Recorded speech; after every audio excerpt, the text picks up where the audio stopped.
আরে বৃষ্টিতে ভিজলে তো জ্বর, সর্দি, কাশি, নিউমোনিয়া, থাইরয়েড না কি বলে আরও কী সব জ্বর হয়, তা নানা রকমের জিনিস হয়। তো বৃষ্টিতে ভিজলে অ্যাকচুয়ালি কী হয় সেটাই জানার জন্য, বোঝার জন্য আমি বৃষ্টিতে দাঁড়িয়ে আছি। তো লোকে বলে কেন যে বৃষ্টিতে ভিজতে নেই? আরে বৃষ্টিতে ভিজতে জ্বর হয় কেন বলে কেন? বৃষ্টিতে ভিজলে তো জ্বর হয়, কী করে জ্বরটা হয় সেটাই আমি জানার জন্য, বোঝার জন্য আমি এখানে দাঁড়িয়ে আছি। ভালো কথা বললে তুমি বুঝবে না। আমাকে ভালো কথা বোঝাতে হবে না, তুমি তোমার বোঝা নিয়ে যাও।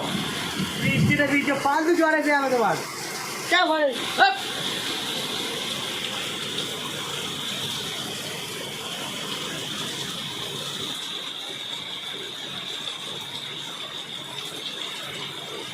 আপনাদেরকে বলছি, বাড়ির বাচ্চাদেরকে সামনে রাখবেন, এই বৃষ্টিতে জ্বর আসতে পারে, ঠিক আছে? যত্রতত্র বৃষ্টিতে ভিজতে দেবেন না, প্রয়োজন ছাড়া বৃষ্টিতে বেরোবেন না। আর বিশেষ করে বৃষ্টির জল বাড়ির আনাচে কানাচে জমতে দেবেন না, দেবেন না, দেবেন না। এই বৃষ্টির জল জমেই কিন্তু ডেঙ্গুর যে কীটগুলো সেগুলো হয়। এইভাবে আসছি আমি দেখাচ্ছি।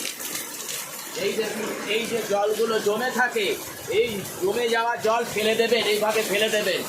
এই জমে যাওয়া জল এইভাবে ফেলে দেবেন, ঠিক আছে? একদম। এবং জায়গাগুলো উল্টে রাখবেন যাতে যাতে এই জলগুলো যাতে এর মধ্যে জল জমতে না পারে।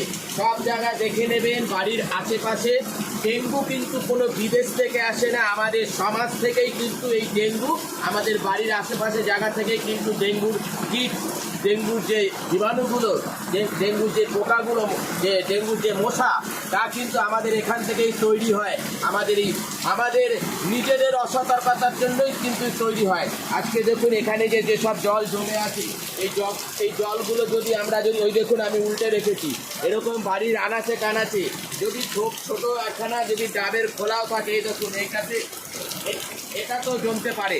এটা এরকম ধরনের জিনিস যা থাকবে, ডেঙ্গুর মানে জল জমার মতো ডেঙ্গু হতে পারে, এরকম ধরনের কোনো জিনিস কিছু থাকলে জলটাকে দয়া করে ফেলে দেবে।